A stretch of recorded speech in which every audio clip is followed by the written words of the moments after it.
Magpe-flex muna ako nitong Pinkies Balm ng Pretty Things Organic. Ayan nga po at ako hindi na nakapagsuklay. Pero syempre confident pa rin po tayong humarap sa camera. Ayan. At maglalagay nga po ako nitong Pinkies Balm ng Pretty Things Organic. Yan. Para po naman magkaroon tayo ng blooms. Ayan. Kita mo naman napakaganda talaga ng lip balm na ito. Ito yung lip balm na multi-purpose. Ginagamit ko rin po siya sa mga skin rash ng baby ko at sa mga insect bite. Yan, ito po ay mabibili sa 160 pesos. Ayan po, at maglalagay na rin po tayo ng konting blush on.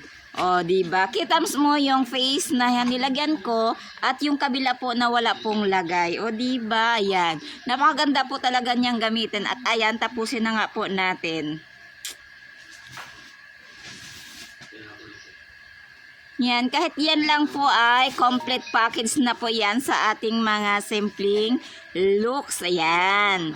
This is multi-purpose healing lip balm. Ito po ay available po sa Pretty Things Organic at mayroon po itong 4 na available shade. Ito ay pink kiss, mayroon din po kaming red kiss, orange kiss, and white kiss.